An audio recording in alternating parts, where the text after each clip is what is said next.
Hi, I'm Matthew Ford. Well, we all like it when we're in a group discussion that's going well. There's a buzz in the room, people are exchanging ideas, coming up with innovative new ideas, working together. It's synergistic and it's productive.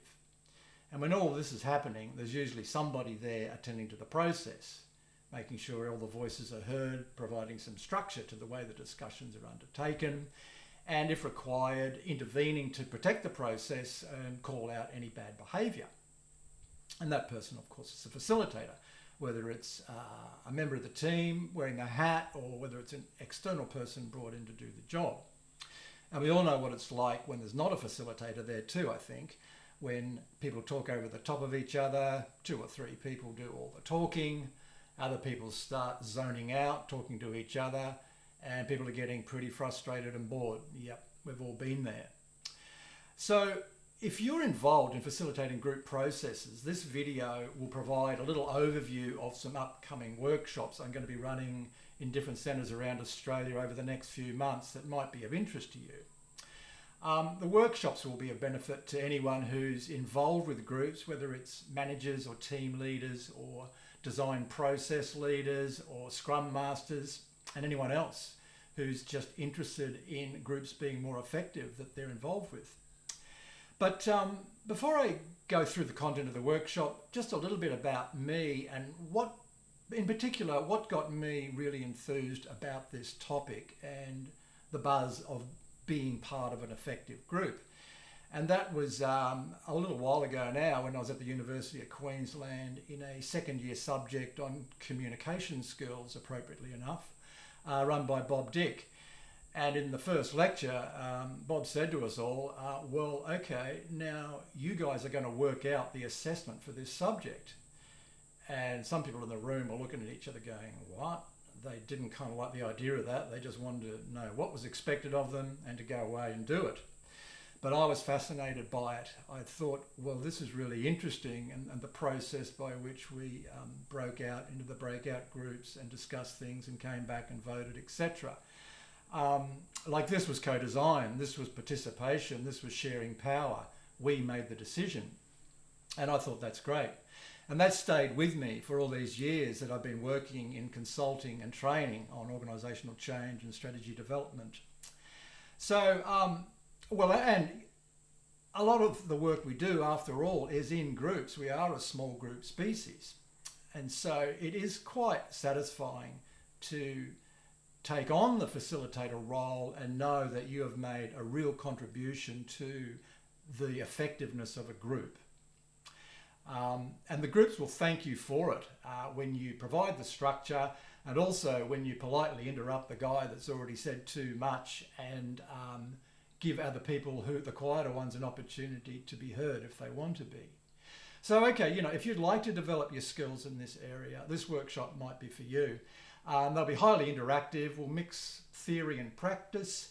There'll be a chance to learn some of the real core skills for doing this work and some well-proven processes for group work to build your confidence. You'll also be getting together with a bunch of other people that are doing the same thing and learning from each other.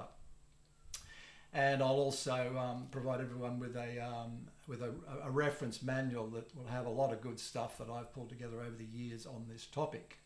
Okay, so let me just take you through the content areas of the workshop. Okay, so the workshop content clusters into three broad sections that overlap. Section 1 is the context of the session you are running, understanding that. Section 2 is elements of planning your process. And section 3 is working your plan and intervening. Okay, let's go to the first one, understanding the context. And that has 4 subsections.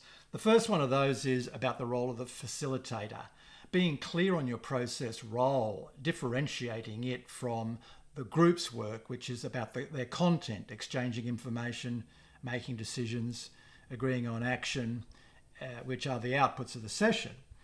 And the facilitator's role is obviously a form of leadership. And by the way, we will also talk about leadership. I think it's very important to recognise that everyone in the room can provide leadership. That's a good discussion. The second point is understanding the context of the group session. Your group planning sessions in particular are always going to be going on in the context of change. So we'll talk about some of the key factors to be aware of with organisational change, and also our psychological experience of transition that accompanies organisational change. Thirdly, what's going on in the room? Well, plenty. We'll look at some of the key elements of group dynamics that as a facilitator it's important for you to be aware of. These will help you with your process role. The sort of things we'll look at include understanding the feelings and beliefs that we have about groups, the needs we have from groups, the tension between excitement and anxiety in groups, which is obviously an important thing to manage for the facilitator, and other related issues around power and leadership within groups. And by the way, all of this makes the preparatory activities, which we'll discuss soon, very important. And finally, in the first section, the subsection about effective groups is an interesting conversation to have as well. What does it look like when it's working? What does a good group do? Well, we'll have a look at some of the aspects of effective groups. They tend to do things like be very clear on purpose, as you'd imagine. They tend to discuss their feelings as well as their thoughts, and they share the leadership of the group. They're not afraid of conflict, but they remain respectful to each other. Going to section 2, this is about planning your process. Well, this is when you get to work in your workbook, looking at your own case study, mapping out your process for a typical session that you might run, developing a process that obviously responds to the purpose of your session and the key questions that the group needs to address. I usually plan facilitation sessions in a fair bit of detail, carefully estimating the time required for each activity, but then I often vary the process as required. And I find that the point is, with all things, a decent solid plan at the beginning gives you confidence and structure, but it also gives you freedom to vary it, recognising where you've come from and the thought that you put into what might happen. I look forward to talking more about that one. The second one in this section is tips for co-facilitation. Increasingly people ask me about this because we are often working with another person, and it's good to, like all things, get clarity about expectations in the roles, negotiating what the respective roles are, how we each individually prefer to work. This is all obviously critical. And then we will talk about the importance of preparatory activities, as I alluded to a bit earlier. This includes climate setting and working with the group on norm setting. Very important for the group to get some agreement on the basic ground rules for the day. Very important for you as a facilitator to have these as a reference point when you have to intervene. I also, at this point, usually invite groups to hold ideas lightly and take some risks and have the fair income conversations that matter.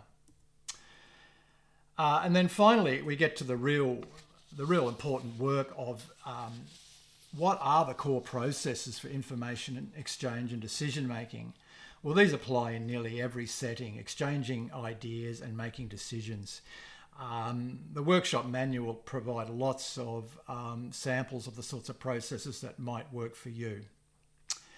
And then finally, working your plan. And there's a couple of key subsections here. The first one is about the micro skills for group facilitation. And these, as you might expect, extend to some extent on interpersonal skills around real active listening, asking the right questions, but also linking the ideas around the room, universalising the common themes and helping the group to think together. And then finally, the one that is usually the highest priority for everyone, and that is intervening, how to protect the process, vary the process if required, and manage conflict. Well, this is where you'll learn how to deal with the people that talk too much, the people that don't talk enough, and some skills for resolving disagreements and conflict within the group. Okay, well, that's a summary of the content of the workshop. If you think you'd like to attend one of these workshops, there's a link to the website below this video where the registration form is. After you register, I'll be in touch with a short survey to get your input on your priorities for the day, any particular issues about your experience that you'd like me to address. If you'd like any more information about the workshop, feel free to email me or give me a ring. The contact details also are on the website. All right, thanks for listening. See you later. Bye.